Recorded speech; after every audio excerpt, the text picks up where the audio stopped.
Wow, I wasn't helpful at all, You was weren't I? even going for it. No. Like, maybe he's just doing a thing. No. No, hon. No, I just zoned out, as soon as the intro hit. I was back in Tinker Tailor Soldier Fry. Was going on? I was trying to think, is there a joke to be made about the short straight one again? But I've been made long, so no. Do we have anyone who actually follows that description? I don't think there's anyone in Lure who actually follows short and straight. Yeah, no, I think that's yeah. On the payroll. Everybody's really quite tall. Yeah. Or And then I don't think the rest of us fit in the category of the other one, so it's a problem. Paul, I think, would be taller if he didn't have his back curving thing going on. So I actually put him in the tall thing. So, yeah, welcome to Rhythm Cafe. Yep, it's the show where we talk about our friends and coworkers. Yeah, that was a little weird of us, wasn't it? Yeah, it's your job to figure out which one is which. Yeah, who's my coworker? Who's your coworker? Who is your coworker today? That's the first thing you need to ask yourself when you wake up in the morning. Sometimes I come into the moon base and there are definitely people who are not my coworkers there, and it's very unsettling, and I don't like it. We call those PPRs. Usually I'm warned about those ones. No, and that's in fact not true. The guests that we bring in for the PPRs are golden and fantastic, shining people. The moment one of them says anything that's nerd related, that's not magic related, is when I start to like them. Not because I dislike them like inherently. I don't.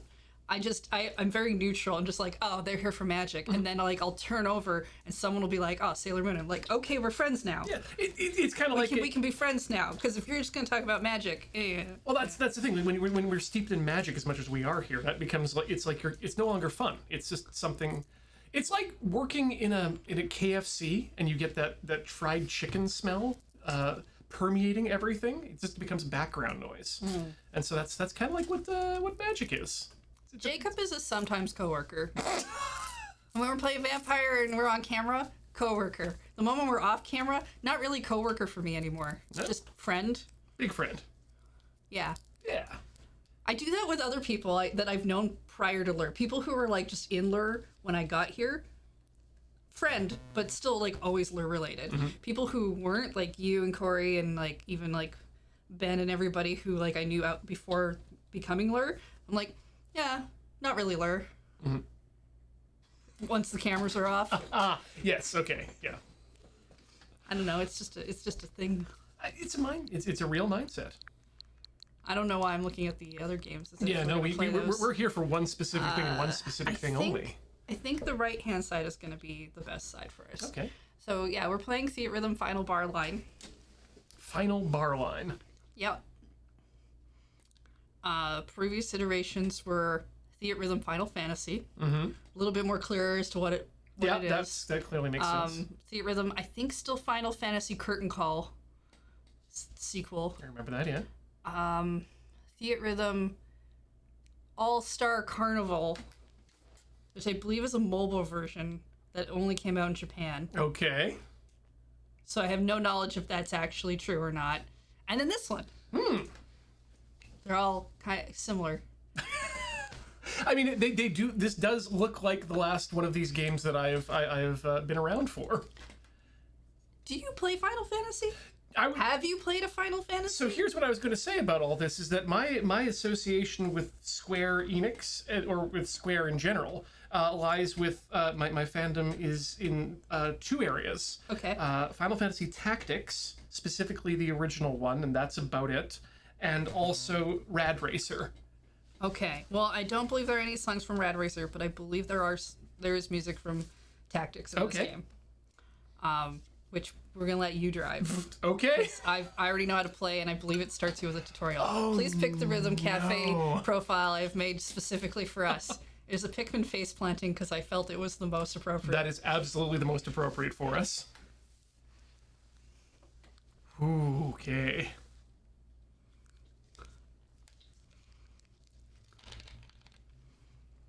Game has Chrono Trigger, Nier Automata, and many other non-FF games. That's good to know, Crash Test Gremlin, thank you. They might not be in this version yet. Ooh. A lot of those are DLC. I did buy the super fancy version of this game that comes with all the DLC. It's just not all out yet. That's how much I like this game. I didn't do that with the previous iterations.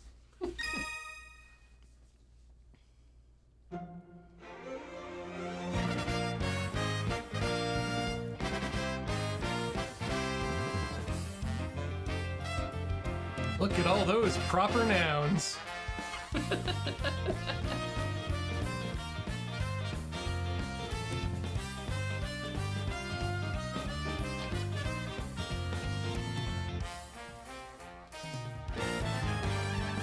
ever go to a party and you're like, wow, there's a lot of people here? Yeah. Yeah. I'd be going back to the lobby at this point.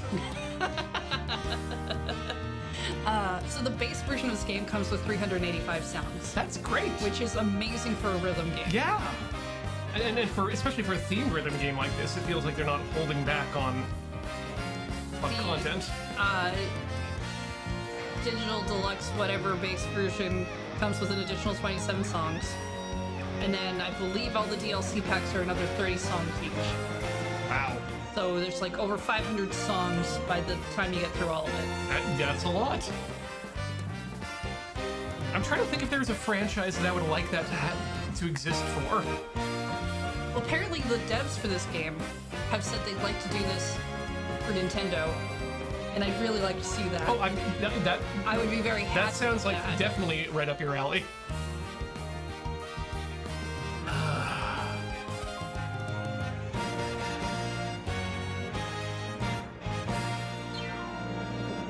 I hate that I'm just becoming that guy now, but honestly, yes, the Gundam franchise is what I'd like this Sure. franchise to Maybe be. if you really like Gundam, and it's like a large franchise, which means there's a lot of music choices exactly. to go with, a rhythm game based on any of that would be really good for you. Yes.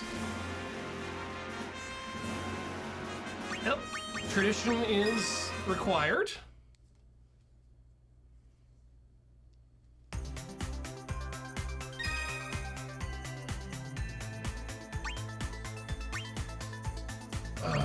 Melody of Memory, I believe, is made by the Theatrhythm team. It is not under the branching information franchise of Theatrhythm. Because there's a Dragon Quest Theatrhythm that came out only in Japan Ooh, for the 3DS. that actually makes sense. They do have some similarities in their stylings for Melody of Memory. All right. Begin the series quests.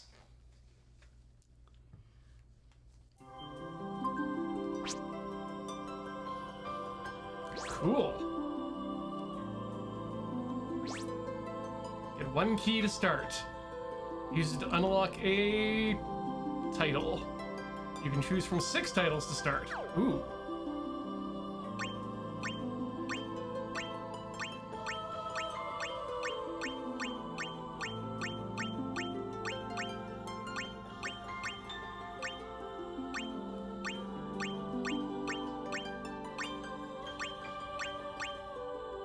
I guess it's this one!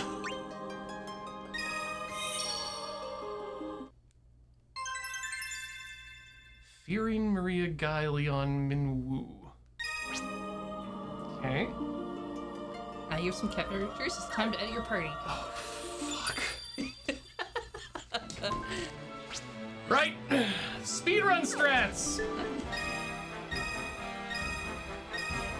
This guy! This guy! This guy! And Moonlight Knight! Go! Push the back button.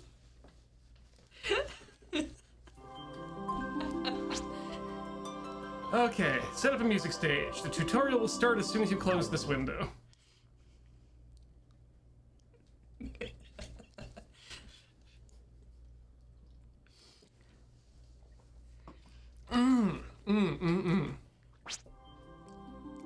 Okay, in battle music stages, triggers approach from the left. Press the attack buttons right as they line up with the trigger marks. There are several types of triggers. Let's see them in action. Start! Okay.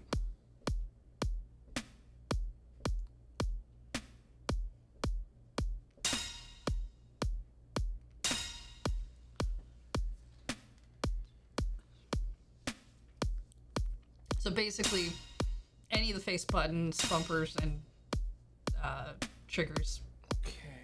sliders have to be Slim. sticks. Now, the 3DS versions of this game were done with stylus. Okay. That seems good. So- in my mind. Yeah, no, definitely really good for especially like tapping and sliding. It's a lot of fun. But I think they've done a fairly good job of interpreting it all into button play.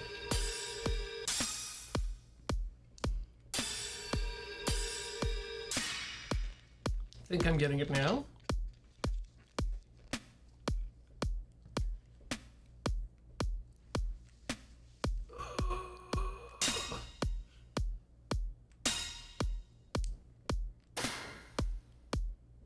Okay.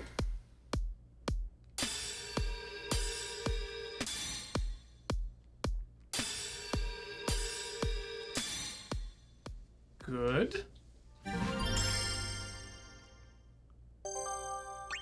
No!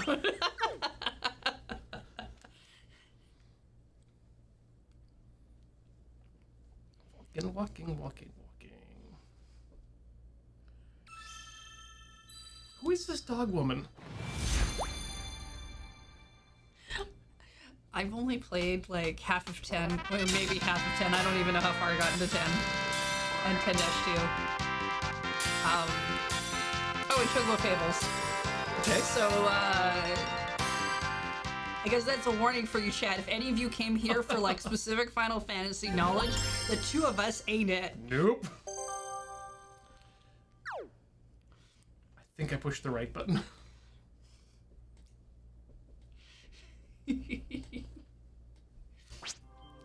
Okay. As BMS, you can travel between battles. It's a special kind of trigger that only appears in an FMS, and that can get tricky to use.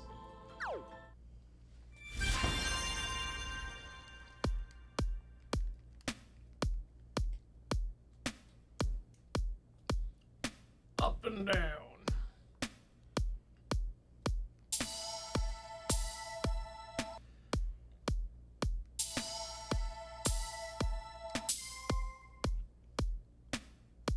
You need to move the stick along where the thing is going. Yeah. If you just move it up while it's going up and then just hold it down while it's going down, it should stick where it needs to be. Okay. No. It's difficult to see where your indicator of where your hold is. That is where a stylus would be good.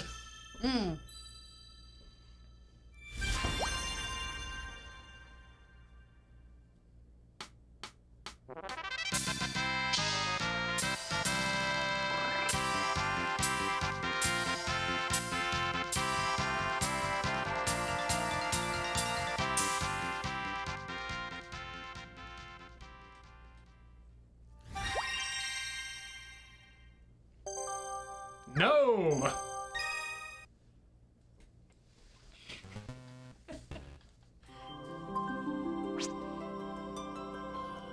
All right, now we get to do the thing. Right? Yes. Okay, good. Yes. Good. You are through tutorial. I've tooted, and now I am ready to So play this the game. is how you unlock songs for just like song play is through the quest line. So if you push the X button, it'll show you this is the map. Okay.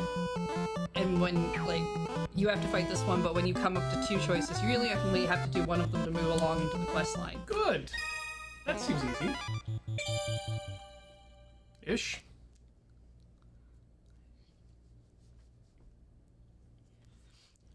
So after you get through a song, so you get your kind of get your feet wet, I'm gonna turn on what I call streamer mode, Okay, sure. just so that you don't have so much extra on the screen to die to yet.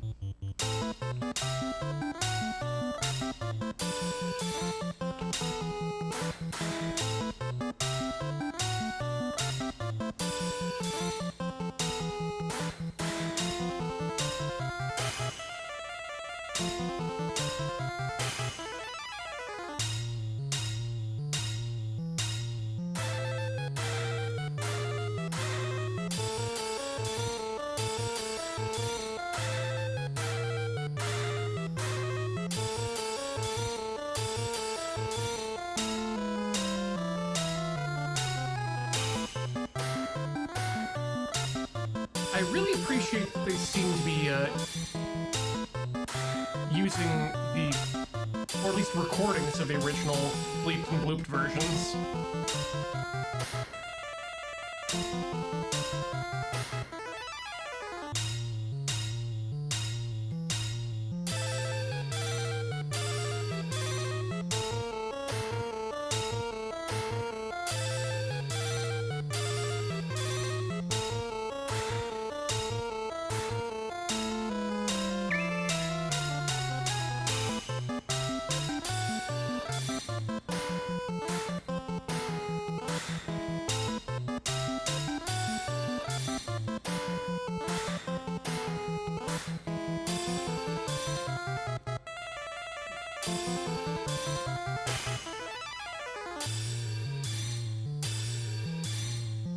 Yeah, there's a health bar behind us, but when we move over to a different thing, you'll be able to see that.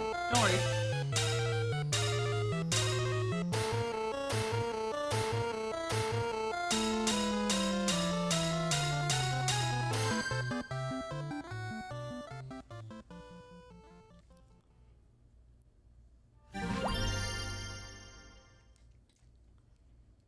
Good. So here's what I really like about this scene. There's a critical chart that fills in. If you play this song again, I mean, ideally you want to try to all crit whatever because it's a rhythm game. But if you get crits in different parts of this chart than you did before, it will still fill in the chart. That's cool. So you can kind of like eventually get all the notes in a fun way.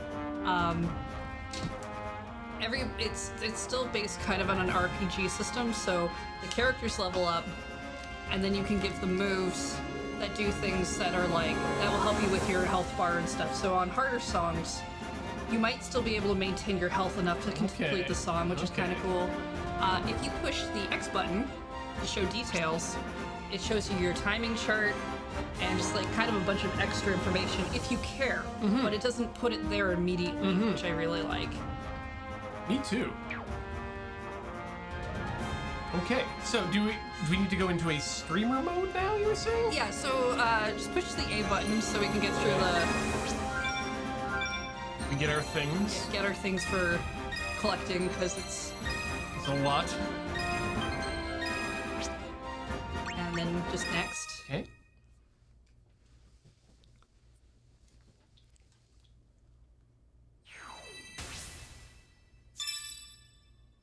Get Shrek'd.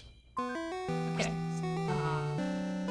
Once you clear a song, you move on to the next title. They have quests. You can get extra rewards. Push the back button and go to this, because we're gonna need to go to settings.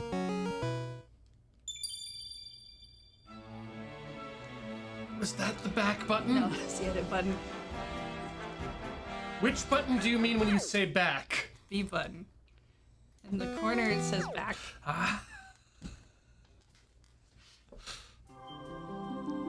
Push the B button again. Okay.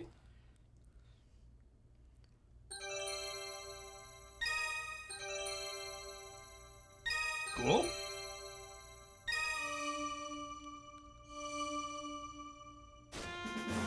Okay, so now let's go into settings. Okay. And you want to go to live info and turn this on. Okay. That's it? Yep. Okay. So yeah, music stages is like single stages that you've unlocked in the series quest and Right. DLC songs. So we need and to get to such. that. Need to get that when we get to that.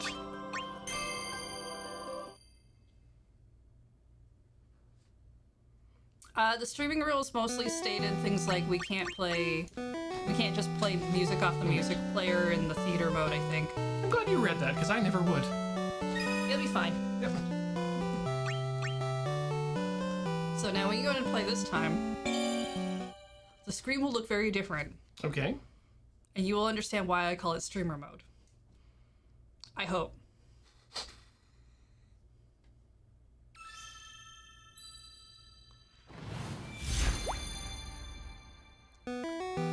Oh, it shows off what you're pushing? Yeah, it shows off your how the buttons are being pushed. Okay. It also changes out what the controller looks like if you're using a Pro controller, or if you're playing this on PlayStation. It'll show the PlayStation controller. Yeah. Your difficulty, trigger speed. Behind us is a whole stat thing about like what your crits and stuff are at, which they show on the last screen, which is partially why I didn't put us on the other side, because it shows total damage and enemies defeated, which isn't information you get on the other screen. Right. I thought chat might be interested in seeing. No, absolutely, yeah. Our characters don't have any movesets right now, but if they did, they would be labeled there, and anytime any of them went off, it would highlight. Which is like, sure, that's not stuff that you notice while you're playing. But I think you can see it on the replay. Okay.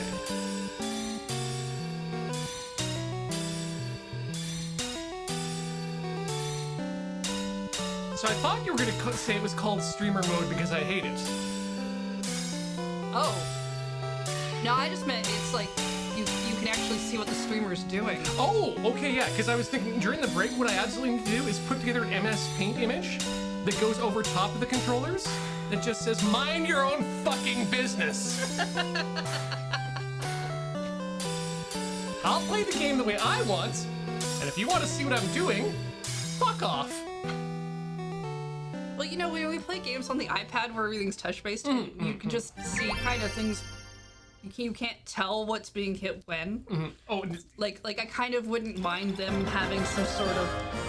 To me, it's the ultimate in enabling backstreet gaming. It's like, you don't need to know how I'm doing this. That's for me to do. I'm the one playing the game. If you want to judge me doing that, again, right off. Like that you call backstreet gaming. And it makes it sound cool.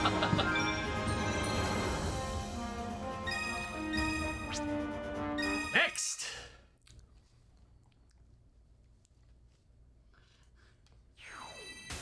Yeah, I also don't know how you backseat over them game. Look, I got to this position by people not knowing how bad I was at things. If I'm just going to show people how bad I am at things, that feels counterproductive to my current position. That's fair. Okay, so if you push the A button, so you also notice we're in standard mode. Paired mode is the 2-player mode. Cool. And if you push it again, simple mode essentially makes it basically all one button presses. Oh, interesting. So double notes you can do in one button. All of the slide buttons go away. It's a good little accessibility mode. Yeah, I think that's really cool because it's like, what if you want to play really hard, but you don't want to deal with arrows? That being said, do you want to try the paired mode? I think we absolutely should. Cool. So, since you are adverse to people knowing what you do, you can have the second player. Oh, I could do either way, but...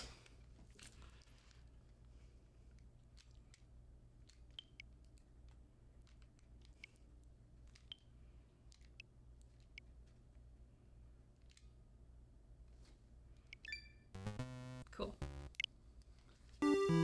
So, I believe the way this works is I'll be in charge of the notes that are the top two, and you'll be in charge of the ones that are the bottom two. I think. I've not done paired mode because that would have required a second person trying to get Beach to play with me, and I definitely know he hasn't played Final Fantasy. I get worried if he'd react less well to this than I would. I knew you'd at least played Tactics.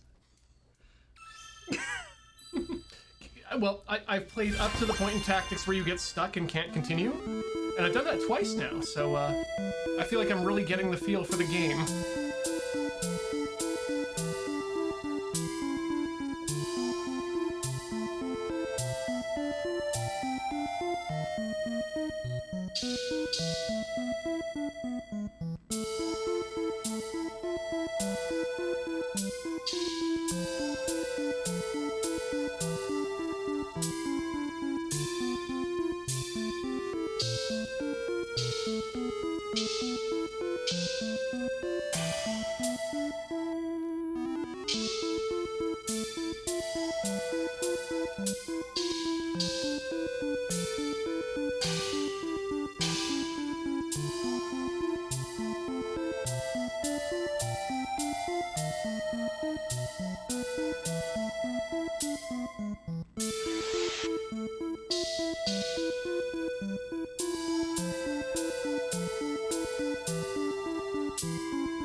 mine. And me too.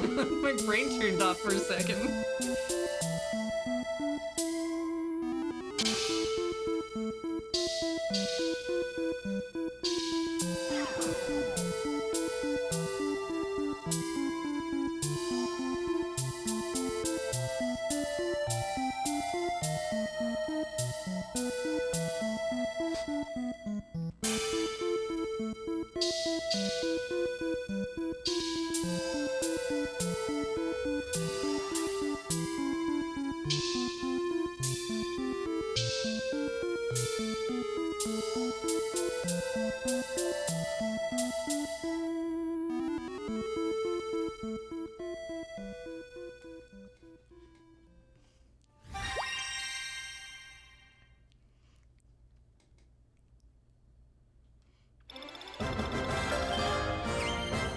Yeah, the sidebar won't show second players' inputs.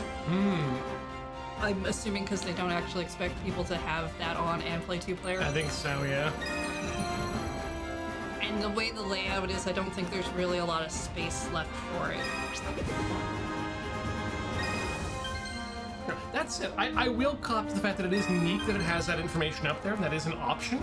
So it's one of those things that, for driving games, makes a lot of sense as well, for the same reasons. You want to be able to see how people are doing this. Yeah, I really wanted to show off the sidebar and, like, how you get to it, because, like, when the demo came out, I was just playing, and someone was like, oh, there's this cool thing. Like, how the heck did you do that? Right. So we have key.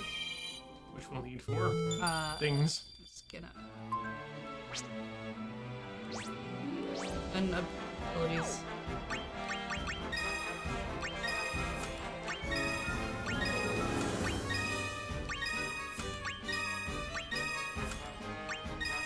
We don't have those yet. Oh, we don't have an airship yet. We don't have fun Muggles yet either. No, Muggles. Actually, since we have another key, will it let us? No, it's still gonna do that. Like, you gotta play I'm like with the special one. certain ones first.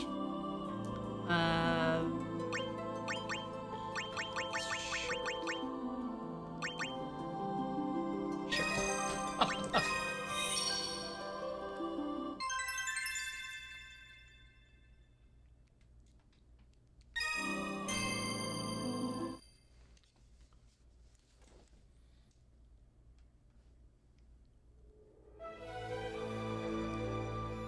I've had some neat music in it.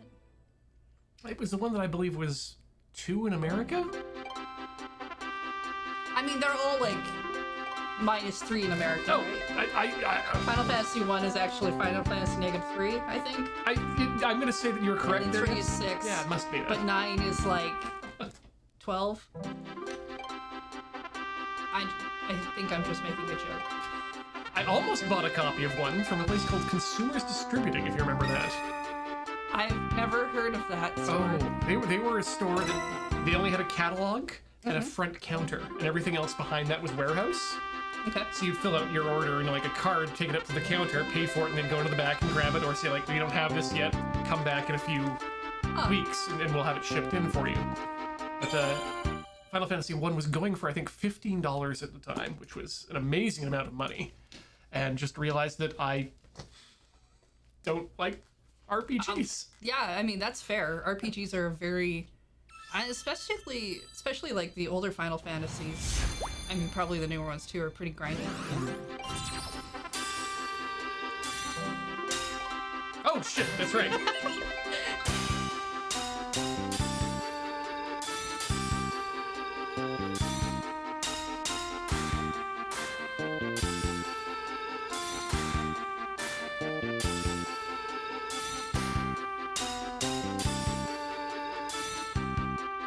That and I just have a weird aversion to entertainment and fiction that takes place before the wide adoption of soap and hygiene. So, not super into fantasy. See, that's the thing. I can get into fantasy when people can and do get clean. Like Star Wars. I enjoy Star Wars. That's a fantasy. Alright,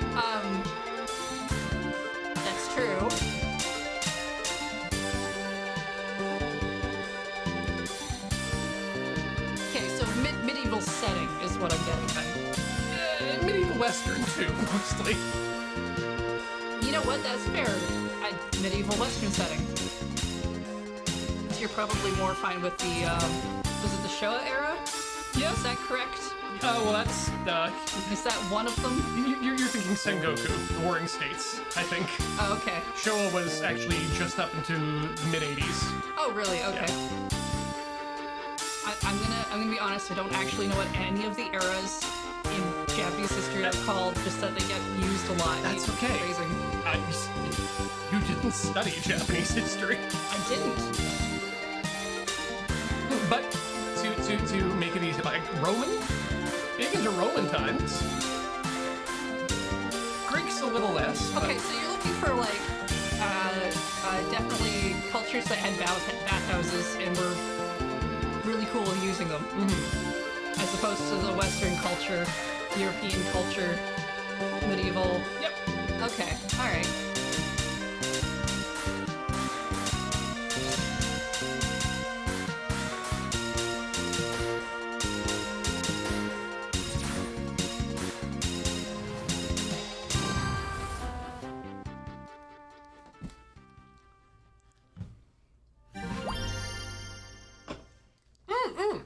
To further clarify, that's kind of the problem I have with the Fallout series of games. It's like it being a More future. a futury technologically thing. It's like, well, you saved everything except soap. So I see. Okay, all right. So dragons and everything would be fine. Witcher 3 is okay because he's got a bathtub. probably, I think he looks clean a lot of the time. So Well, I'd probably there's be a okay with famous thing about him being in a Oh, yeah, bathtub, yeah. so I assume he has access to it a lot. that. Every IGN article. Never played it, so I have no idea.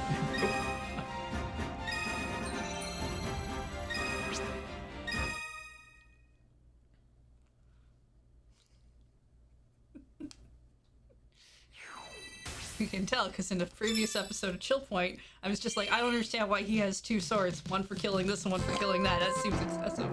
Oh, Ian just like white supremacy. I get it. Yeah, there we go.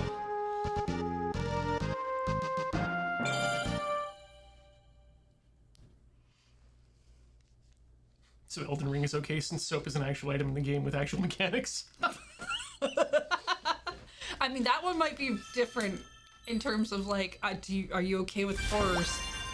Just like awful, terrifying monstrosities. I'm okay with them.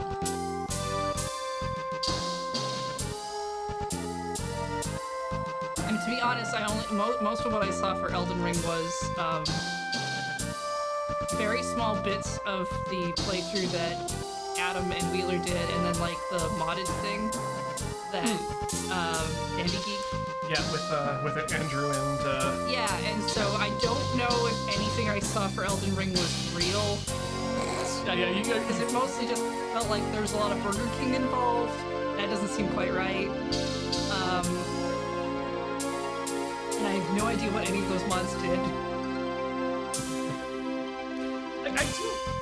I do enjoy, unknowable cosmic horror. If it is, in fact, unknowable cosmic horror, and not just some idiot who doesn't like things from the ocean. I'm calling you out specifically, Oh, shoot, I've wiped his name from my, memory. That's good.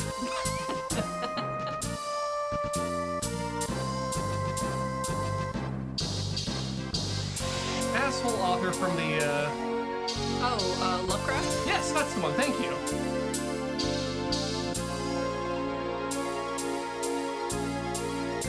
I mean, at least that one's dead. He is dead, right? I assume most authors are dead by the time I read their books. I don't know anything about them, which I found out is not true, No. but it is a thing my brain does. It's not a bad default assumption. At the moment, there are more authors that are dead than there currently are living. So statistically, you're on the right track.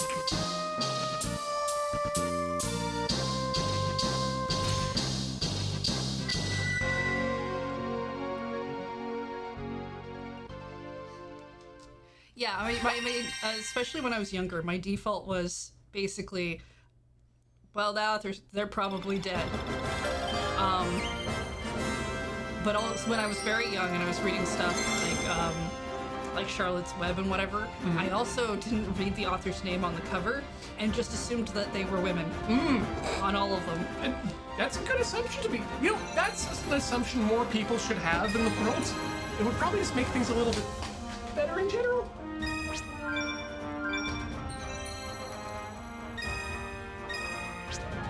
I just never got the books with the huge author name in front of the title. I can't remember what the name of the title of the book was, but I know it was by Stanislav Lem because it had just big, literally half the cover was Lem, and then I guess the name of the book. Hey, that's a song I know, and I know that guy. Graham told me about him. I like the Chocobo music. It's so happy. I will say that of the things that have come out of the Final Fantasy oeuvre, Chocobos definitely are my favorite. I don't rep them because I don't want people to talk to me about Final Fantasy. That's fair. How do you feel about Moogles? Indifferent.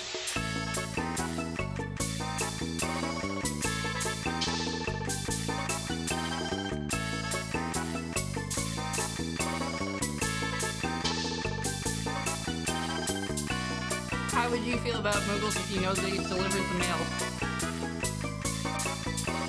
I appreciate a well-funded postal service. Virtually mostly all I know about Final Fantasy 14 is there's a Moogle who has like a postman hat. Is the postal service public or private? No, that I don't know. Because that would really change my opinions of the postal service. I mean, it is a fantasy game, so I assume that it's public. Ooh, I generally find the opposite in fantasy. Oh, really? Yeah, everything's private all the time. Everything's either a business or it's owned by the king. Oh, sorry. It's a poor choice of words. It's fantasy, and therefore it's whatever I want it to be. Especially since I have no knowledge of this game. Safe.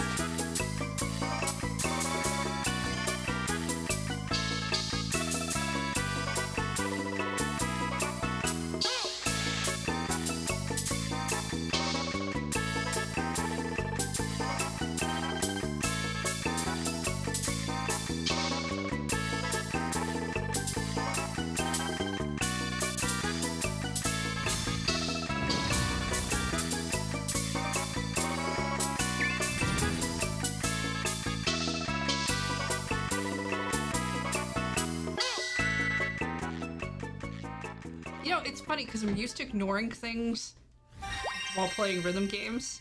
It's a different experience to be like, ignore what you normally would have to touch. Ignore Ian's notes. They are not for you. Do not touch them.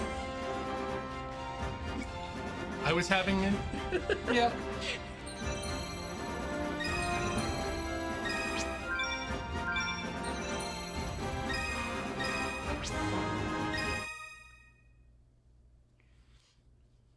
Pretty sure Moogles are capitalists. Yeah, okay, it's probably. Probably true. Well, Okay, we almost have another key. mini boss. Okay, so this is the other thing. We're not going to do this because we haven't found out that this is hard yet. There are items you can use. So like you restore health and Once you drop down to a Phoenix certain down point, and, nice. and stuff. Like I think this is a really interesting system for. I want to play through this song. It's really hard. I could totally make it if I could get through that one section. So if I have a Phoenix down, maybe I could clear it. Practice apparently also lets you skip through different parts of the thing. I haven't tried it. Skipping back to the points where you need the extra. Yeah, and Practice. I like that in rhythm games when they do Yeah. that. You tend to replay games a lot, don't you? Sometimes. I wouldn't say a lot because I just don't have the time for that kind of thing. Okay. the intention of replaying games a lot. I think that's kind of the same thing then. I have the I have a few games that are kind of just, you could continue to play this for several hundred more hours if you wanted to, past the story that I dip back into now and then.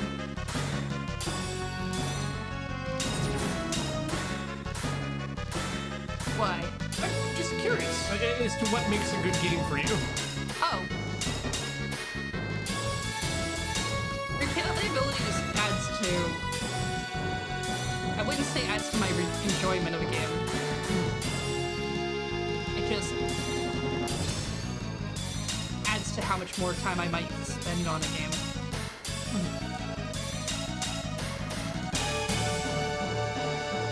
My thought process was that here you're talking about the practice session, which is a really great quality of life for people who will go through and practice portions of games.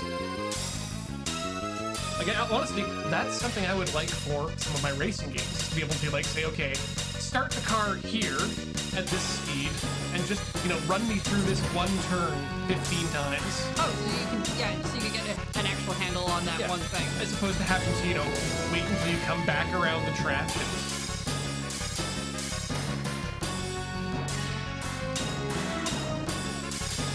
But most of the games I play, I'm playing specifically for the story behind them. And so, something like a practice mechanic is kind of lost on me. I guess it depends on how much I enjoy the game in the first place.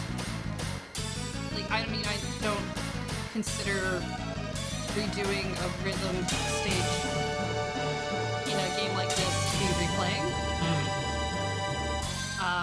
But I really like this game, so I do want to play it more, so I will practice it.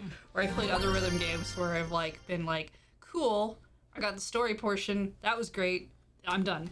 I think this for you is much like what Owen Down was for me specifically, in that every now and then I just want to pick up this and hear this song and go through these motions again. I mean, I've played so much Hatsune Miku. And there are occasions where I'm like, oh, I'm gonna see if I can get better at that song. But most of the time when I play it now, it's just I'm gonna play it at this lower difficulty because I just want to bop to some music and enjoy touching buttons. Guitar Cat says he should look at speedrunning practice tools. That's exactly what he's looking for. Don't know if it exists for his games, but that's a specific thing to look for. The problem with speedrunning a racing game is that they're all already speedrunning games. That's the point. Using the fastest car. Good, that's a good start. It's not about the fastest car, it's about the car that can traverse the corners while keeping the amount of speed high. 7's overrated. Sure, 8. Yeah. No one likes 8.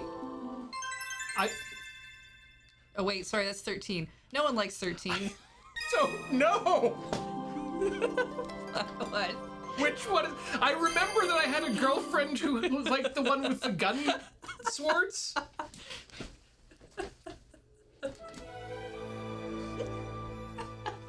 I thought those were kind of cool, but it made it amazingly dumb. I want to remind people, I have barely played any Final Fantasy. Everything I'm saying is shit-talking, and it may not reflect anything.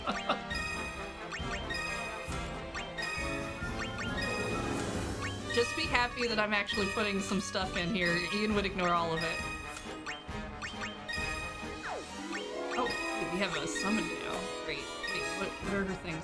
Trigger damage? Okay, that's fine. Ah, no airship.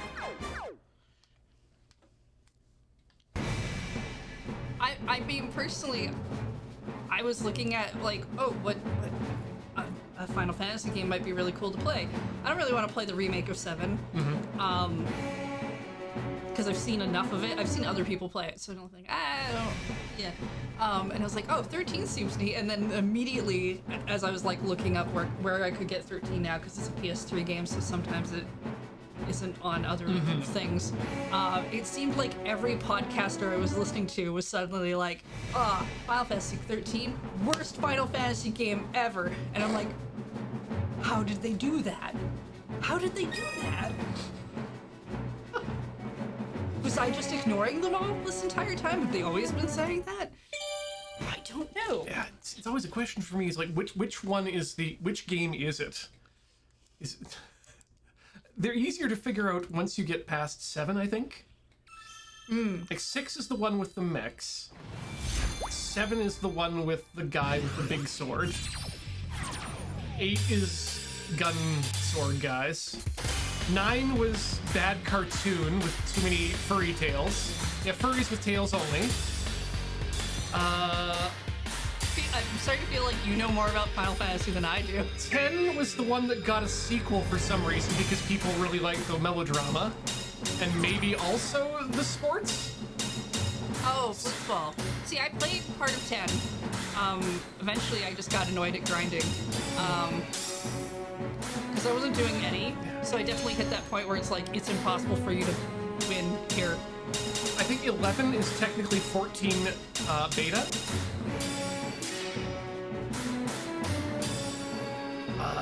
12. Wasn't it 12 that was online, or was it 11?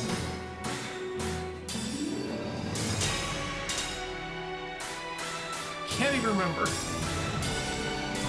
was 11? Oh, it was 11. Okay, people will start putting together the joke. Good. See, I played 10 again. Got stuck on some sort of boss fight, and then didn't want to grind, so stopped. And then I played 10-2 because it was like you had to play as all the girls, and aren't they cool? And I was like, they are, yes. I want to do that. And I distinctly remember sneaking into a castle and doing some sort of back rub thing that was weirdly sexual as a mini game. And then I don't know what happened. Oh right, I found out because they have a big emphasis on costumes in that one. Yes. Which again, I did like that aspect because I like costumes that do things in games. Turns out. Something you did study. Yeah, and but then I found out like some sort of weird thing of like I really hadn't played a lot of Final Fantasy games, but that's when I discovered that if you leave an area, it's one of those games where it just like basically blasts everything to the ground, and if you didn't get everything, and also things were definitely in weird places, which means you wouldn't get all the costumes, which means you don't get the like uber whatever costume at the end. Right, and if you didn't. That and just the idea of that, 'cause I played a lot of Zelda, which does not do that. I got so angry that I was just like, well, fuck this game. And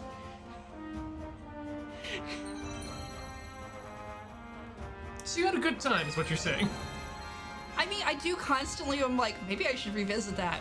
I have it for the Vita. I could do that. But my backlog is larger than my time pool. Yes. Hey, we did a thing. Shh. Yeah, I think we got time for one more game in here. Oh, right, yeah. What was I? Yes, that was it. Yeah, it was around 12, I think, that RSS started to really take off. And so I was able to actually stop paying attention to Final Fantasy completely due to a series of filters and skipping over headlines.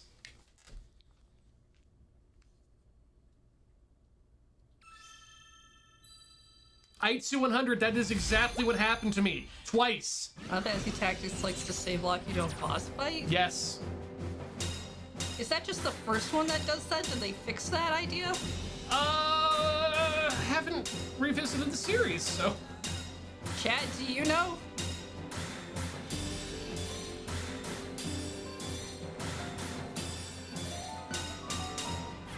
See, like, you at least know that you don't like RPGs. I have liked some, and so my brain's always like, well, everyone talks about that one. You probably like that one too. I'm like, yeah, you're right. And then I get it, and I'm like, okay, maybe I'm just not at the part where I like it yet. But then I get one that I really do like, and then I'm like, oh, now I'm effed. Because you can't just discount the entire genre anymore. Well, there's that. Sometimes I also just find like something really interesting about a game, and I'm like, well, I want to keep seeing what that does. And it's not to say that I'm not having fun, and I'm just academically doing a thing. But that academic portion is what's driving me to have kind of an interesting like, oh, but I have to see what that does. That's a really interesting thing.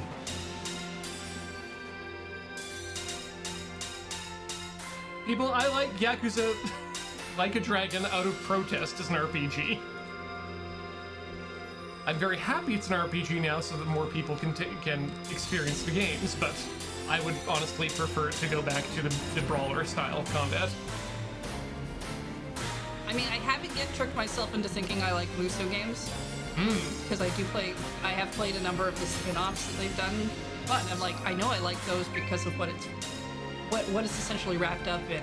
Yeah, you're liking the mechanic necessarily. Is why I don't play Gundam Battler Online.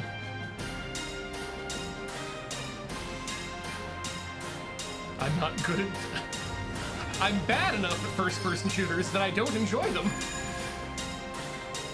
I mean, I don't like playing online games because I don't like other people being better at games than me in a space that's competitive.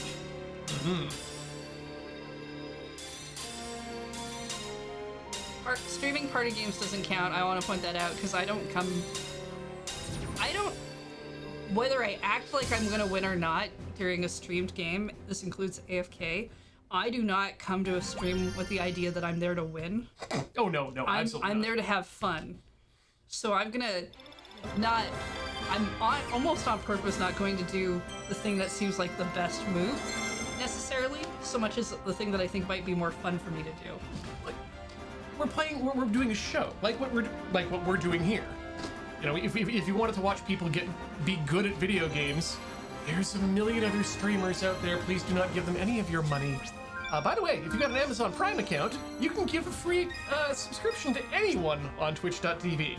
I personally would prefer you give it to Loading Ready Run.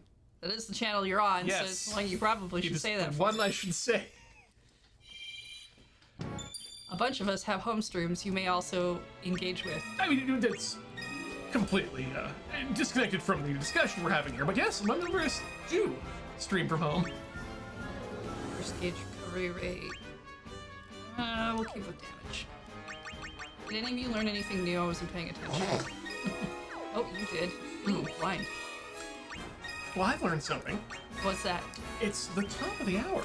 It's time for a break. I was thinking, yeah, either once we get those abilities set up, which it appears to be done, let's have ourselves a short break. Folks, we're gonna go away, stretch our legs, swap our fluids, you do the same, and we'll be back with more Theatrhythm in just a few minutes.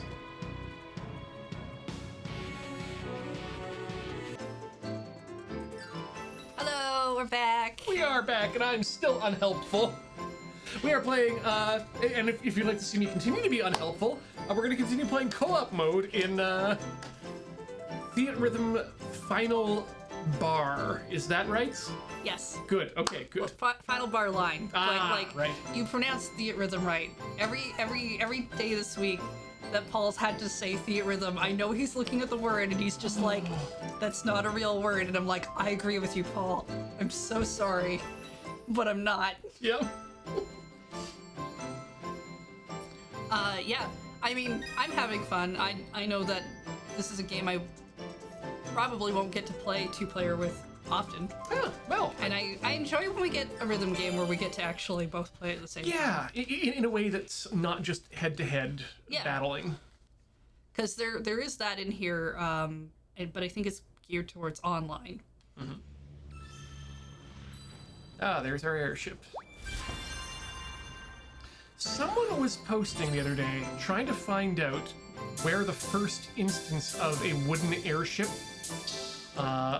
with like a balloon, Oh. like a wooden boat that flies. Where is the first instance of that, and is it actually Teddy Ruxpin? So, is a wooden airship with a balloon considered a dirigible? Dirigible? I'm saying that wrong. Dirigible or dirigible, I think they're both Okay. fine. But a dirigible refers, right, I need to go up and down, refers to specifically a rigid, wait, no, dirigibles, yeah, are both, right. Blimps are the ones that are soft skin. Yeah, the difference between a blimp and a zeppelin is that a zeppelin has a rigid internal hull, Okay. whereas a blimp's just a big old balloon. Because, I mean, in terms of, like, cartoons, Teddy Ruxpin maybe, but I would assume some sort of steampunk era kind of book would really be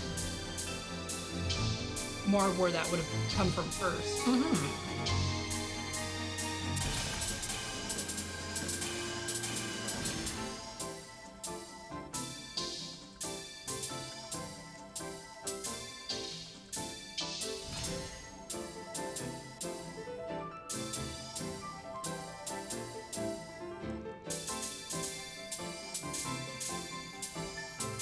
Chat's got some good answers going on here. 1670 drawing by Francesco Lana de Terres, who thought that it would be held aloft by having metal. I had a whole like era there. Where it was A just sphere filled with a vacuum to provide buoyancy and the ship's hull to stand on.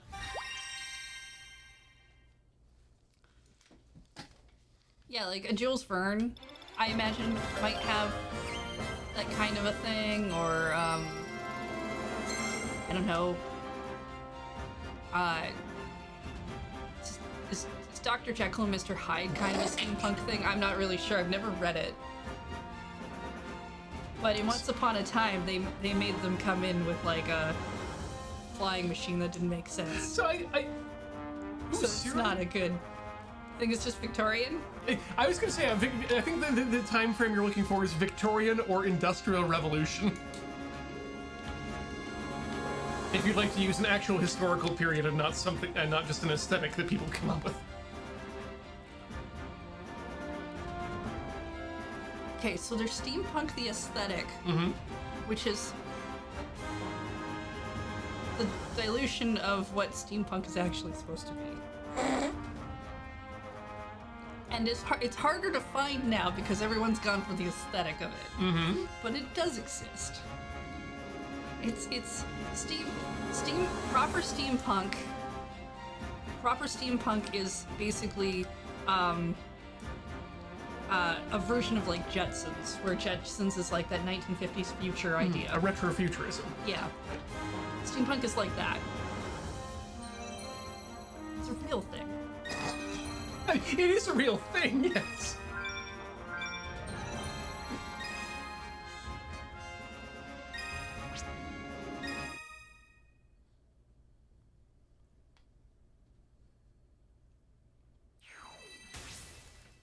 That Cactar had a mustache.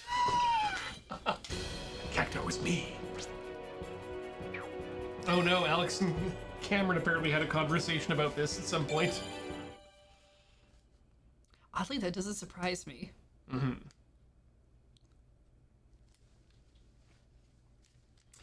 Yeah.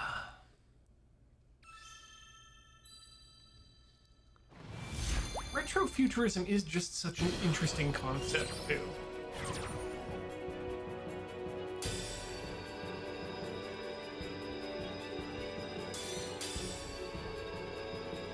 Like the idea of that steampunk futurism versus what do you consider a modernist future to be are two very different and very interesting things that really, more than anything, reflect the values of the time when this futurism was created.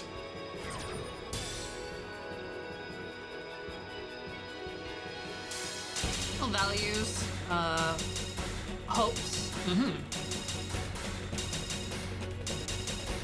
Like I'm now doing a little bit of thinking now about Star Wars, and I would classify that as modernist futurism.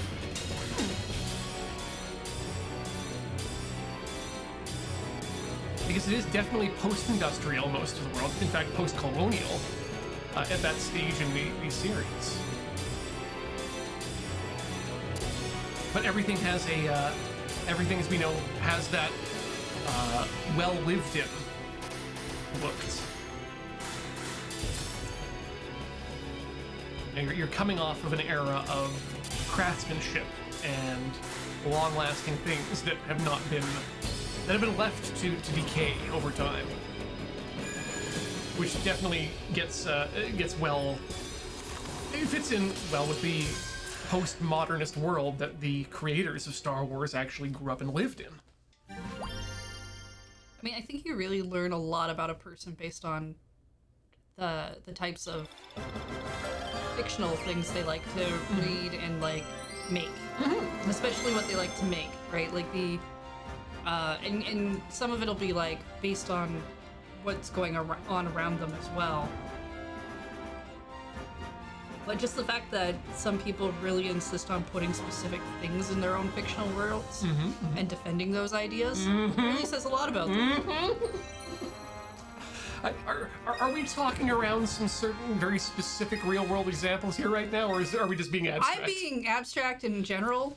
I could come up with some, but I'm not going to, because that's just going to lead us down roads that I don't want to go. It's all very contemporary. But I'm meaning that in a more general way than a... Okay. I could say that kind of sentence any time in our lives, and there would definitely be an example someone would be like, you're talking about that. Oh, you can absolutely. But I'm not really going for that. Well, I mean, let's bring up an author that we don't have to worry about right now. Jules Verne, who we already talked about. No, sorry, not Jules Verne. H.P. Lovecraft. Sorry. Okay, I was gonna say I'm not really aware of anything specific on Jules Verne.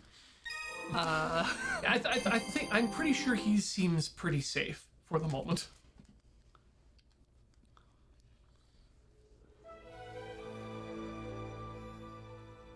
Jules Verne was mostly okay. Good, that's good enough.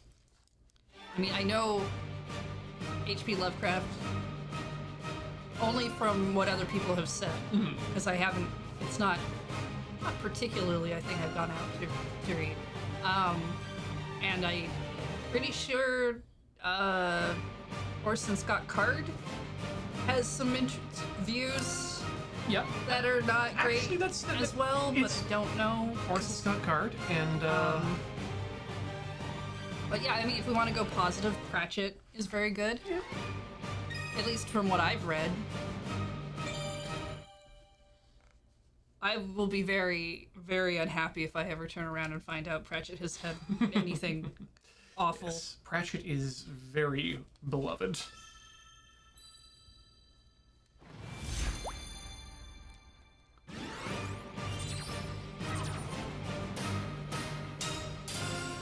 I have no reason to think they would be, but I know I'd be sad if I found out, given the things I've read in the writing, and like it would seem really weird to me to find out. Yeah.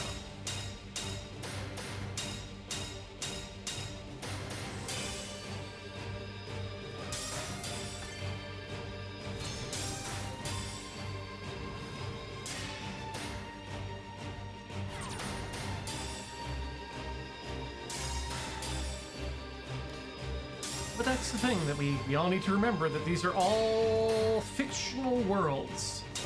And nothing exists in them but what you put there as the author.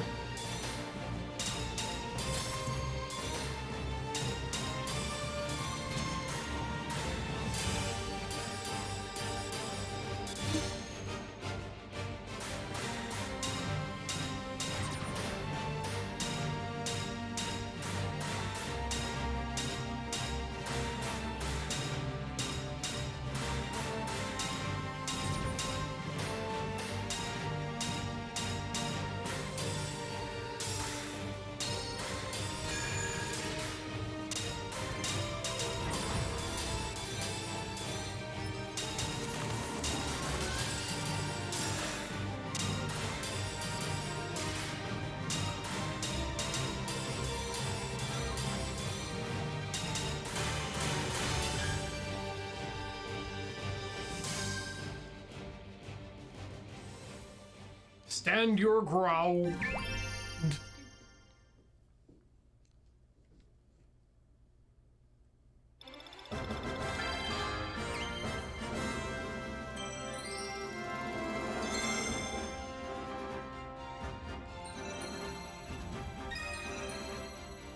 Got it. Gross egg. Hooray! Wait, that was a man. Just a regular man on that card. Isn't everything like the tiny bean people in this? Well, okay, so I'm gonna show you the parts of the game you're really not gonna be interested in.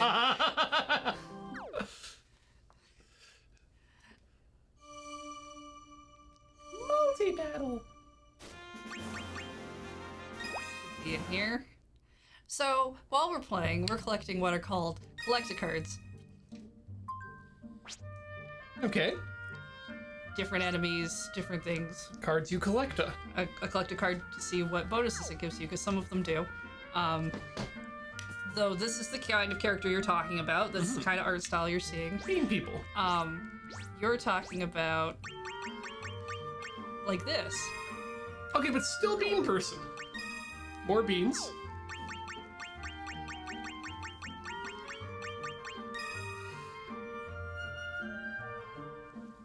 Human being. Human being. Behold a man. With a baby, I guess. Or smaller man? That's So so these particular cards are more based on like the actual artwork from these series of games. That's why you have pixels. Screen caps. These ones, these seem like they're more geared towards this game, but everything else should be geared towards this game. But yeah, when you collect cards, they add things to your thing, and if you look, there's like normal, rare, premium, and special, and 1 million of them, and each section has its own amount of collecting, because this game is full of collectibles. Sure is. Theater, which we're not going to go into, is a place where you can watch movies, which is a different type of thing. We have to clear out an entire category, which we haven't been doing. Are these just cutscenes, or? Essentially. Okay, yeah. We'll probably get to it by next week. Music players, where you can just play the songs of the thing, and Self-explanatory. we're not going to go into that because we're not supposed to. Records I find really interesting because it's just stats. It's your playtime, songs you've played, like this is all total counts, but it's all under the different areas. This is how much time we've played in the series quest line, in the multi-battle, battle parties, and just like what you use a lot, what your songs are. It's just stats. I like a game that has stats. These are technically achievements. And we have 5 of them. Yeah. Because we've played 5 songs from different categories. There's 100 of them. I think there's actually less achievements in this game than there are in previous games, but I don't know if that's true or not. I would bet there are secret achievements, too. There might be. That feels like a sort of thing a game like this would do to you.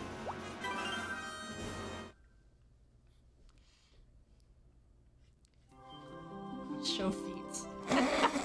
God damn it. Chat's funny today. Yeah. Spicy.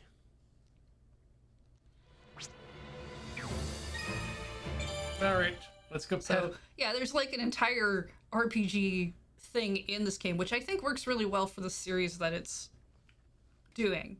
But you can also just kind of completely ignore it. Cool. Oh, they're something entirely else. I thought we were just about to go aggressively pet our dog rhythmically with our swords.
don't know if this game's gonna do it or not because I haven't gotten far enough into it.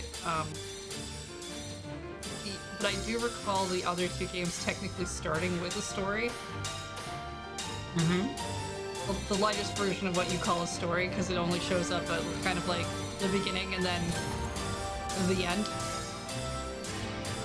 Or it's some sort of thing about how whatever is happening, you need to stop it by filling up the crystal with rhythmia, which is the point collection we're doing. That's in green on the side? On the screen that'll pop up here. In the top that button, or yeah, that's all rhythmia we're collecting. And when you get enough of it, which I think is just maxing it out. I really can't remember. The game at that time, the game would roll credits and be like, "You did it! You saved the land by making the crystal glow," or whatever. I don't know if it does that in this game. I do know to get credits in this one is you need to clear like I think it's 7 titles, and then it unlocks one of the specific series is unlocked that way, and when you clear that, that's when you get credits. Huh. Interesting.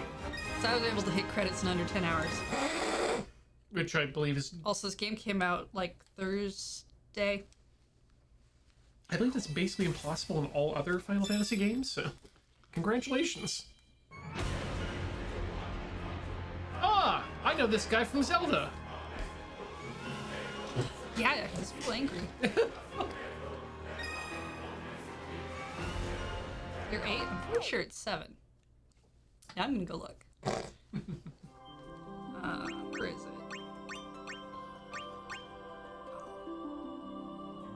Oh, that's type 0. Clear 7 more titles to play. Yeah, see, it's 7. You clear 7, you clear this, then you get titles. Technically, you're clearing 8, but... For the Theatrhythm series of games. There's a bunch of remixes in there that, I mean, worked really well for me, because I knew those songs. Why are we angry, Goron? Have you seen what happens in the trailers in Tears of the Kingdom? They're probably all on fire. Like this one is.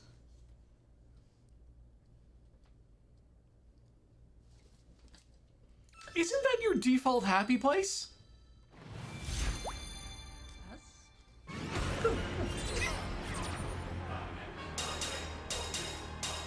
Why do you say it like that's a bad thing?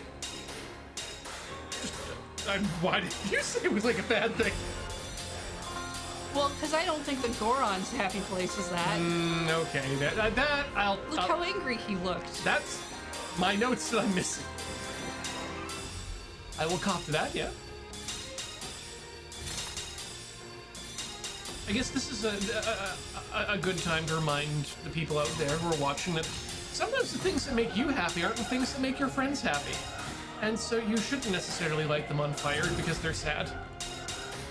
For example. I mean, for one, you want to get consent before you do that. Sometimes it's not a good time to be lit on fire. Even if they enjoy it. Hey, we all have things to do in a day. Fire is one of those, you can't just take the implicit consent. Prior written consent and probably some permits from the city.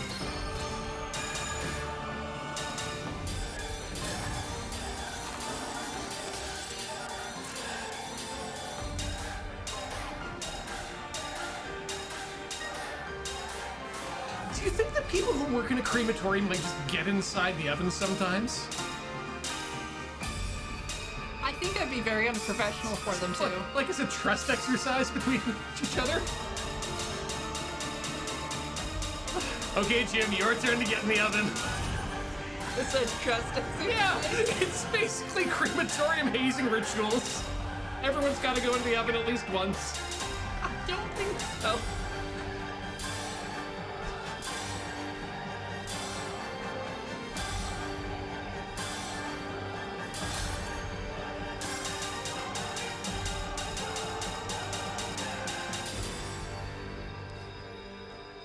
Hazing, more like blazing. Very good, Iris, if you think.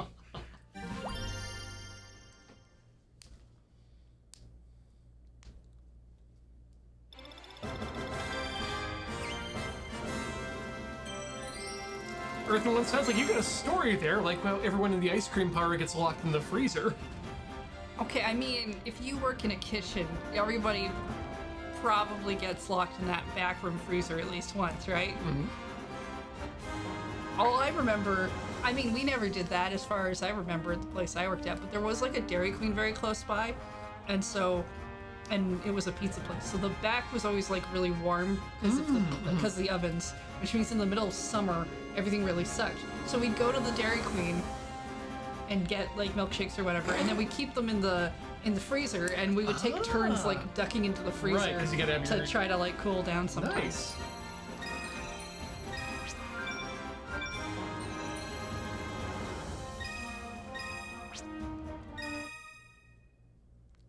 Yeah, there's really nothing like a giant freezer to stand in the middle of some heat.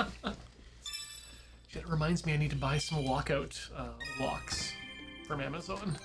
They're apparently really good lock. Like the outer construction can sometimes be plastic, but the lock mechanism itself is really good. So really nice for picking. Is there anything else we haven't done yet? That we can do? Oh no, I don't want to do 7.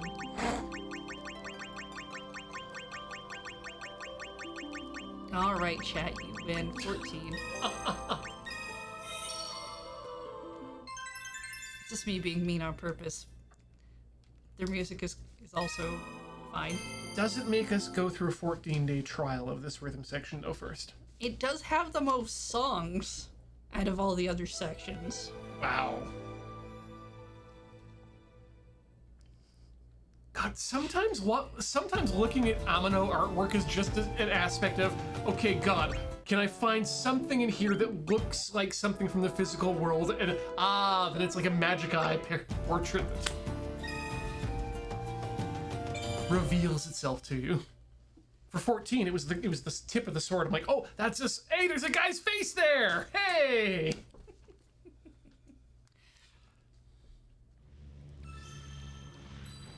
Yeah, I'm just bugging you. I was avoiding 14 because you were all talking about how much you loved it. You should know how this works. Heather came to work as a gremlin, so I don't know what you expected. You should know how this works by now. Sunday afternoons from 4 till 6 is edging time for fandom. I mean, if you watched me stream this at home, I did all of the 14 songs for everybody because I was being nice. And today I'm a gremlin. I'm trying not to give you what you want. I don't know why. It just happened.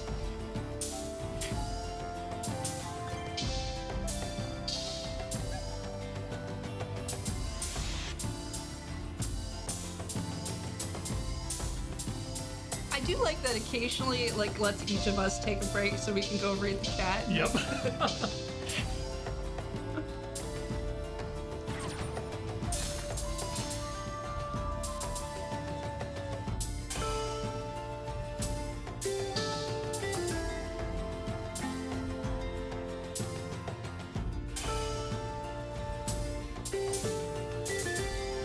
Oh, that's right. I forgot. I did technically play like 2 hours of Final Fantasy XIV once. That means you got like 12 hours left, right? Yes, that's how they number the games. Final Fantasy 1 is only 1 hour. No. Nobody really knows how long Final Fantasy Tactics is supposed to be because they didn't put that in the title. And of course, you get soft locked at the boss fight. And then, Final Fantasy 13-3 is actually 13 3 times. That's how they get you. They make you think it's short, but it's actually kind of in 3 parts. It's a mirror sitch. There's a Final Fantasy with 0 in the title. We're not really, so it might not exist. That one might be a dream.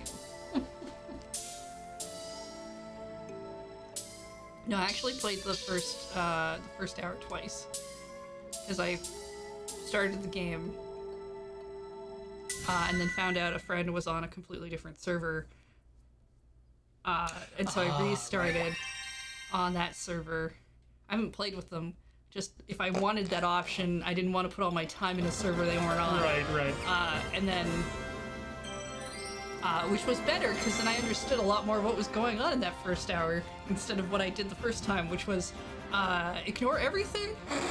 And just I definitely did that thing where it's like, oh, this has a lot of text, so if I just mash A. ignore it. Oh shit, what did I do?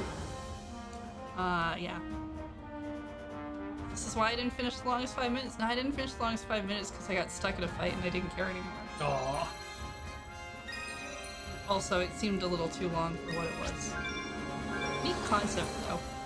So here's... If you don't know, longest 5 minutes is the idea that you're at the final boss fight, but you get amnesia, and so the most of the game you're playing is memories to try I to recover had during that that fight. on my list of games to play on iHorror a while back. How was it? It's alright. Okay, good. I think I was initially going to put it in after the after Chroma Squad, and then iHorror went away. What did I play? I think I ended with Danganronpa.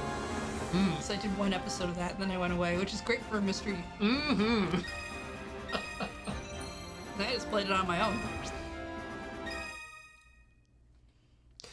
Just saying that this can't be a complete panopticon of the Square Enix franchises, though, if it doesn't contain songs from The Bouncer and Air Guys.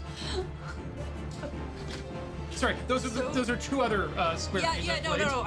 Because The Bouncer was one of the unskippable episodes I had to put up one day. And so I watched it trying to find a screenshot for the thumbnail. Yep. And I was just like, wait, is this a Final Fantasy game? Why does this guy have a tattoo of this thing? Why is this a game I've never heard anyone talk about?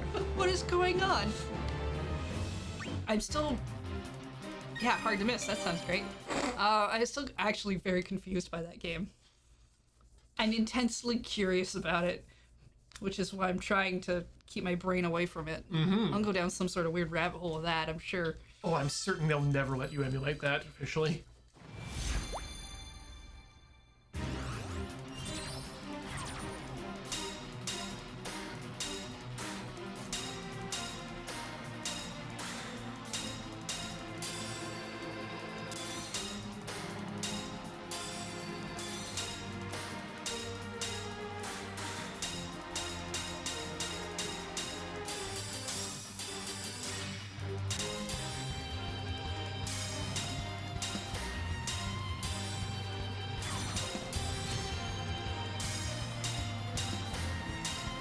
I mean, anything that came out after GameCube started up, I wasn't paying attention to gaming at that point until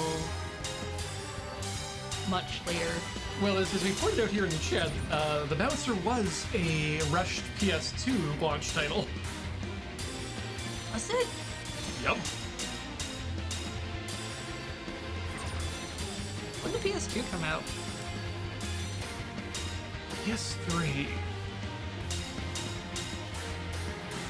I feel like 2005?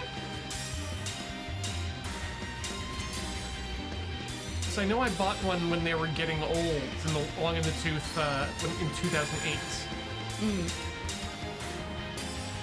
By the way, can I suggest, if you have a chronic illness in Canada, and you get a lot of, you're getting a lot of drugs on a healthcare plan, sign up at Shoppers Drug Mart for their PC Optimum points, because occasionally you can get some really good deals with your PC Optimum points That's on just things true. like video games. Yeah, maybe 2000 for PS2. So you know, I briefly had a PS2, which is why I played Final Fantasy X and X-2. That was kind of all I got for it, though, because I was much heavier into Nintendo titles. And then, like, 2005 era is like, I'm at a school, have to have a job or go to college. I do not have money for anything. I barely had money for the food I was eating, and I was eating ramen noodle packs. I was very stereotyped college student. I bought the bulk pack in September because they were selling those cheaper, and I tried to survive off of that for 3 months. That was... It's a real shame, because that time, having the PS2 is... would have been amazing for me because that was such an interesting time in video games. Like, there were a lot of new things being done because of the power that was available that hadn't been done before, and we were still trying to figure out how these games would play. Like, camera controls in the original Armored Core series were all done with the trigger buttons, not your thumbsticks at all. So, difficulties there.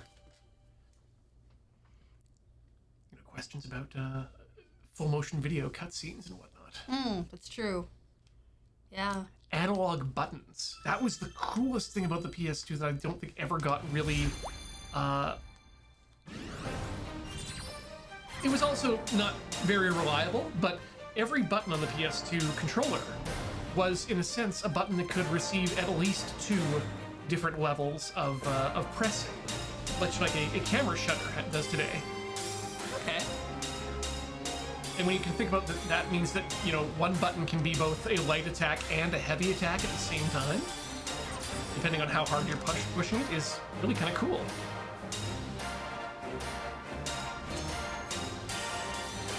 Like, there was a period of time when it was like...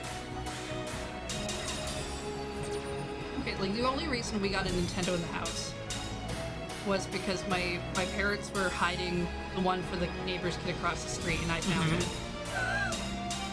That's literally the only reason we got that in the house. And then, you know, they liked Tetris and Dr. Mario, so I had to fight for any time to use it. And we rented games and stuff, but it was like buying games was generally not a thing that was going to happen. But if it did happen, it was birthdays, maybe Christmas. Oh yeah, exactly.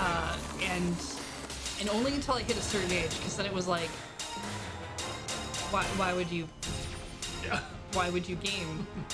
Why is that a thing? So like, the Nintendo 64, we didn't have a Super Nintendo. My friend did, and they wouldn't really let me play. They'd let me watch. That's shitty friend, TBH. Yeah. Not even like 2-player games. Just only watching. So, you know, I had to save up my own money to get a Nintendo 64. And then I had to buy all my own games. Yep. You're an adult now.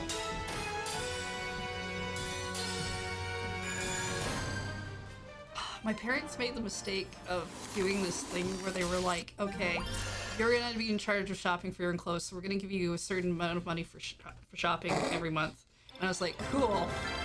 And I mostly never bought clothes with that money. I almost always bought video games because I did not care. Yes. Yes. It's the only reason I had as many games as I did at that period of my life. And then I had to definitely buy everything on my own, and I was like, Like, seriously, parents, if you're trying to teach your kids how to deal with money, give them an allowance to buy video games specifically. Make it less than a video game so they have to learn how to save up a bit. But don't try to get them to, like, here's some money, only use this for clothes. I did that with lunch money. I just skipped lunch, and like, yeah, I did that kind of thing too. I didn't need to eat. I mean, I did. I was really hungry by the time I got home. But beside the point. Yeah, no, like, body's still developing at that age. Let them make the decision not to eat when they're in their 20s and it doesn't matter. I think my mom was under the idea that I would, like, because it wasn't like a lot of money. It was like enough money to buy like a couple of shirts and whatnot every month if you're buying fast fashion.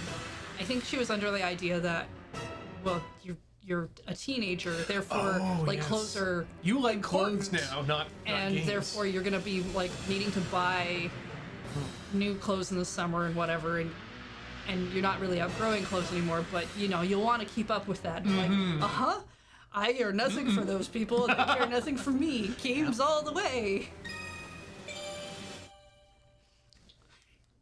If you needed me to be fashionable, we sailed past that when you sent me to school in pink corduroy pants. Which, by the way, super in right now.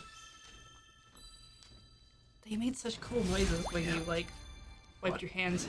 Don't tell me you wouldn't want a Sailor Mars style corduroy pink overall.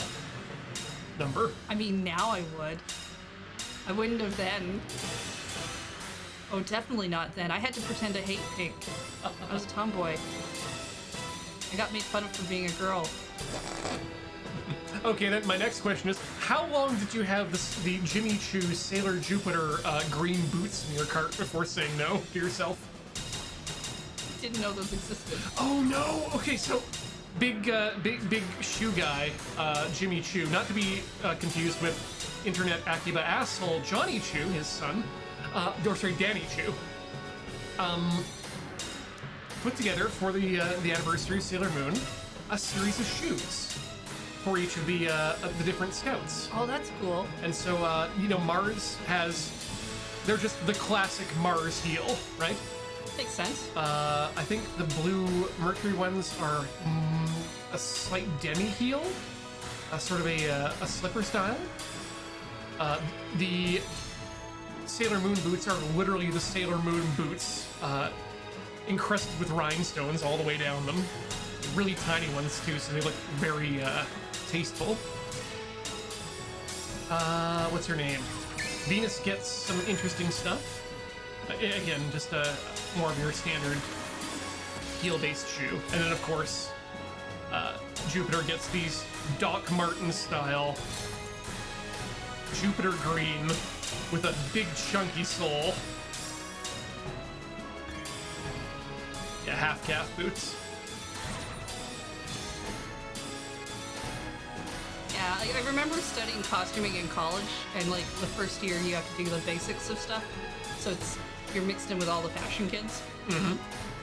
And despite the fact that they're supposed to be costuming students together in that, most of them were not nerds. And when there was like, oh, why did you decide to like do whatever? I'm like, well, cosplay seems really cool. And they're like, what the heck is that? And you're just like, well, it's this thing. And you're like, I shouldn't have said anything. I've literally put a target on my back. And it was fine. It ended up being fine because I was much older than them, so I could kick all their asses if I really needed to.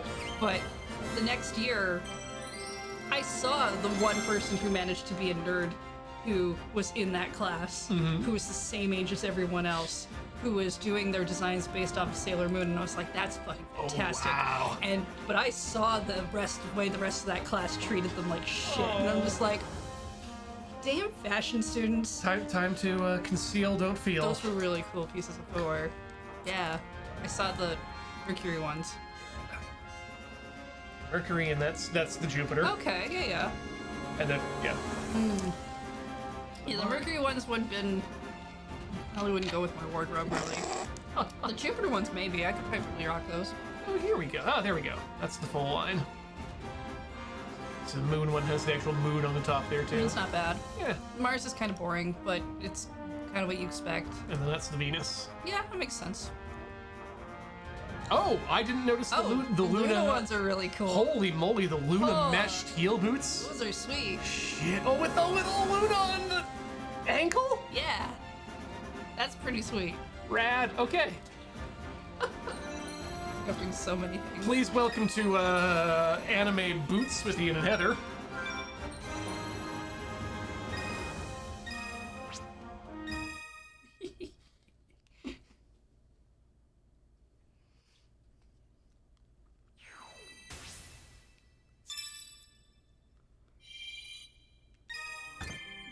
The thing when you go to college and you're older than everyone else because they're all just coming out of high school and you're not, you can kick the ass of everyone.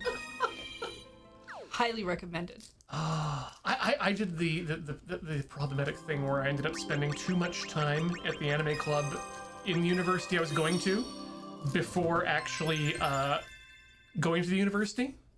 So coming to the university was like just, oh yeah, instant friend group here. I just slot right in and my days stay exactly the same. Mine did not have that going on.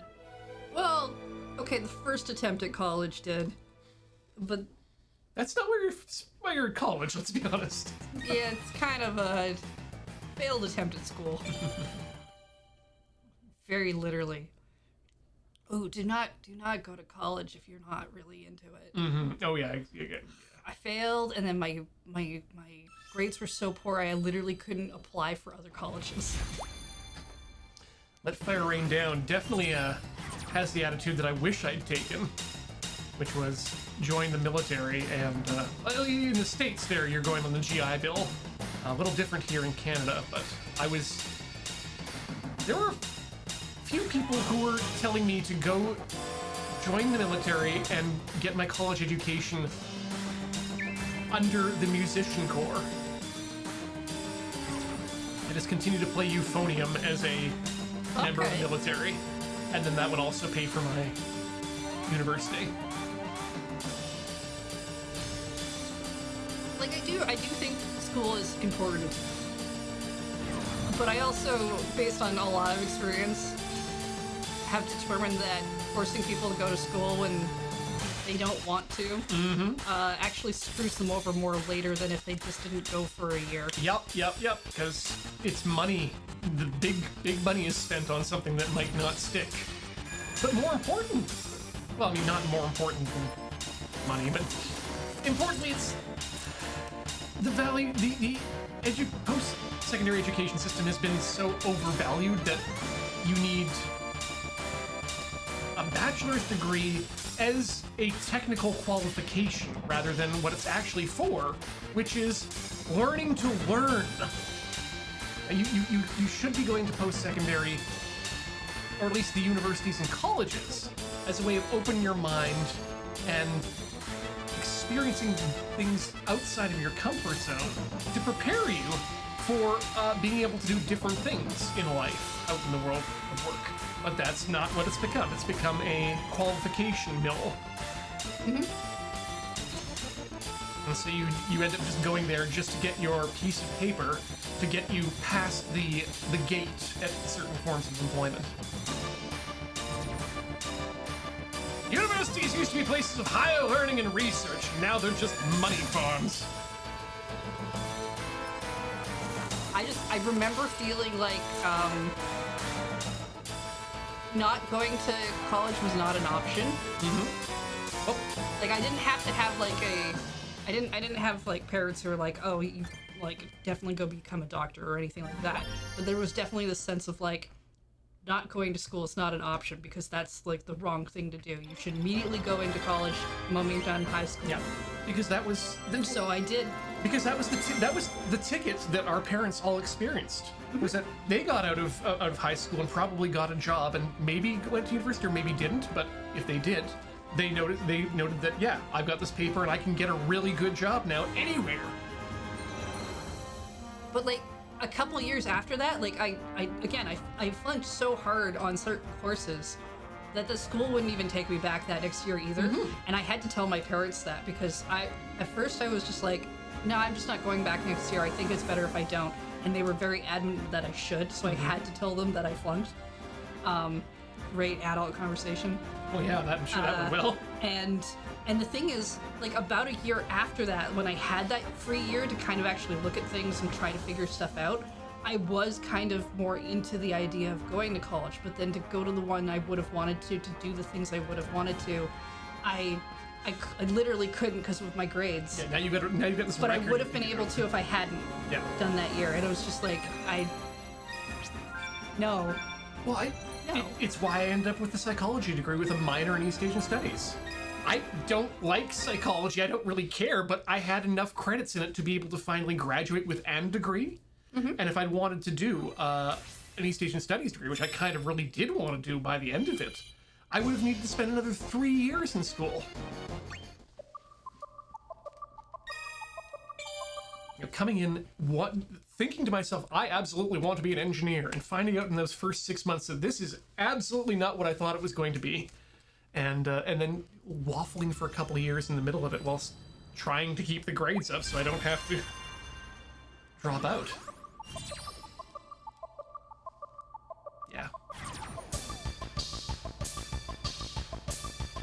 More on-the-job training, please. Yeah, like, I think I really would have done well if I'd gone into like a trade. Oh yeah. Or I don't know if I would have wanted to do the backpacking thing. I would have had a job. I would have done something. It's not like I would have.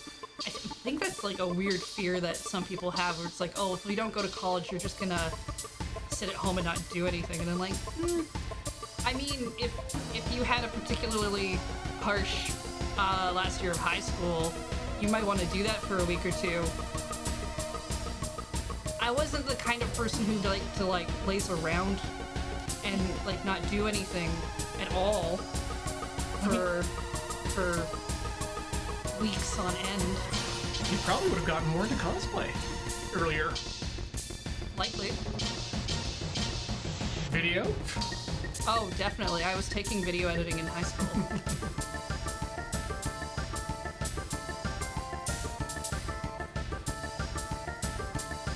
And that was a very good time to be getting into video, actually, too. It's so much more accessible now than it was. I was telling Ken when I was last talking with him that my first job in university was demonstrating IMAX at London Drugs as a Apple representative. And that was the time when the first IMAX with video, or specifically with Firewire, was in them. So they would send us to like Future Shop or London Drugs with a video camera that had a Firewire connection and be able to show us and be able to demonstrate to people in the store how easy it was to take a video, load it into your computer, and do multi-track editing for $0 extra. And being able to be on the first wave of that video revolution would have been amazing. Oh, also, the thing that they don't tell you when you do like a community college thing, because a community college will always try to give you a full set of classes with exactly when they are. You can cut out 2 of those classes and only take 3, still be considered full-time, still get your full-time scholarships and student loans, and maybe have a much easier time, because doing the full 5-course load is a sucker's game, and I don't care if it takes you an extra year. They're wrong. Oh, I have so many angry thoughts. Rewinding back again, what were we just talking about? The importance of a post-secondary education is the stuff you don't do in the classes. So if you're in the classes all the time, you are completely missing out on what's good about it.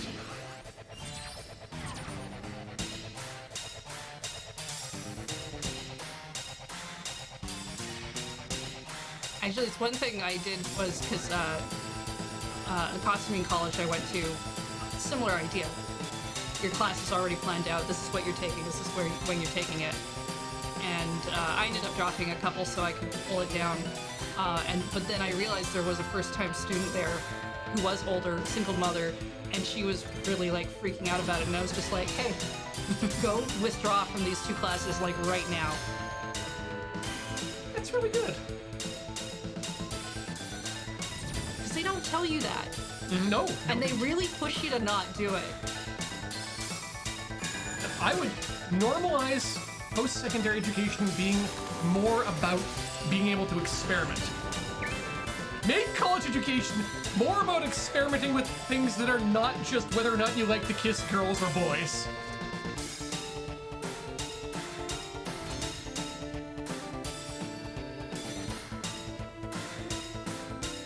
Experiment that earlier than college. You don't have to wait for that. Good point. Yeah, that too. Normalize more kissing in high school.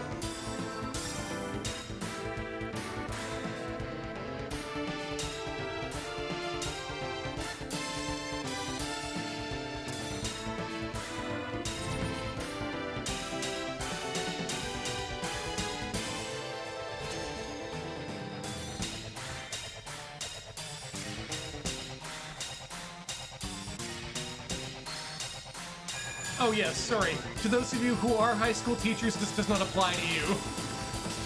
Yeah, probably get you in trouble. You should probably kiss the same amount or less.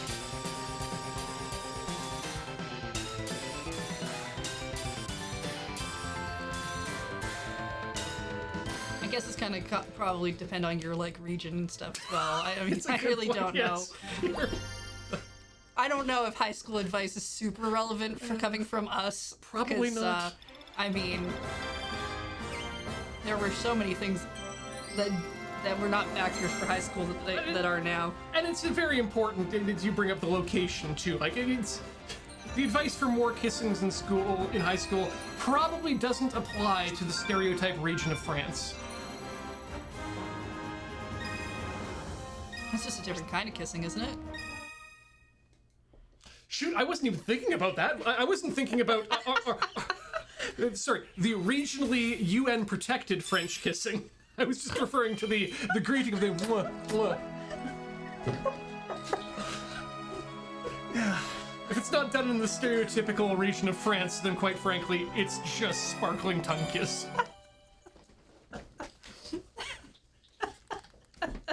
Hey, you know what, Heather? Where can people find us when we're not here? You can find me over at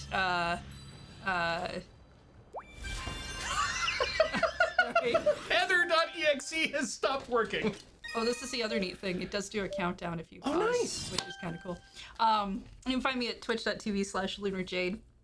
I stream there sometimes. It's probably a good idea to actually follow if you want any kind of notification, because I've just given up doing them in most places. Social media's gone to some real strange places. I just kind of stopped caring. And it's kind of better that way. There's so many less steps when I set up a stream now. Mm-hmm. How about you, Ian? Well, you can find me and all the remaining social media that I might or might not pay attention to over at tiltyhouse.com. tilty.house. So I'd like you to do that. Those are the two ones you can use. Check out everything that Corey and I do over there. Other than that, want to mention patreon.com/loadingreadyrun. That helps us continue to do the things that we do. Store.loadingreadyrun.com for buying the things that we make.